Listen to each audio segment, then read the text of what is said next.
Interesting.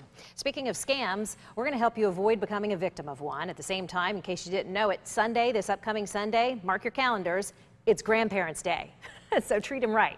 It's a happy occasion, of course, but it's also a great time to warn you about the grandparent scam. It's a scam where a grandparent gets a phone call from somebody on the other end posing as their grandchild, asking them to wire them money to help them get out of trouble. These kinds of scams covered them for years here at Channel 5. And Rod Davis is the president and CEO of the Better Business Bureau of Southeast Florida and the Caribbean. You're a busy man because you cover it all now. Okay, so this has been around forever, Rod, but it still is so galling to see the number of people taken, because at the end of the day, when you think your loved one's on the other end of that line and they're in need, you're going to do whatever it takes to help them. Absolutely, and that's what scammers do. They prey on emotion, they prey on emergency situations. So they try to create that in the grandparent scam. So they're trying to reach out to somebody. They can use social media to find information and facts related to a family member, and they'll use that to try and get you to think that they are your grandchild, your granddaughter, and they're in a really tough situation. So please wire money immediately. Right, that's the first request, right? That's the first request. And so what you need to do is be able to confirm for sure that that person is your grandchild. So you want to be able to ask them something that only they would know. And there's also a way you can kind of flip that.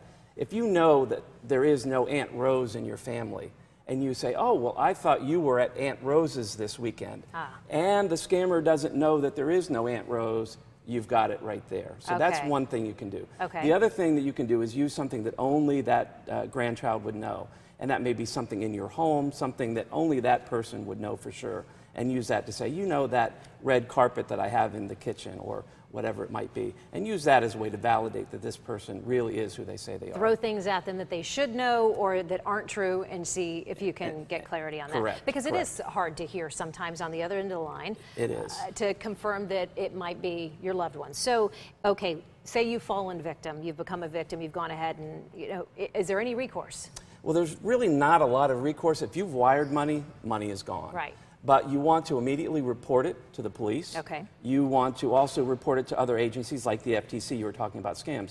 They capture information and try and collate that, as does the BBB. So report it to those two agencies. We'll take that, and what we can do is share it with other people and get the word out, and that's part of what we do. The other thing you want to do is take down as much information as you possibly can. What number they called from, what their request was, anything about the tone, or perhaps an accent that was associated with that call. Capture that and any other details that they provided to you. And then you also want to contact your Attorney General, because the Attorney General also tracks and goes after these types of scammers.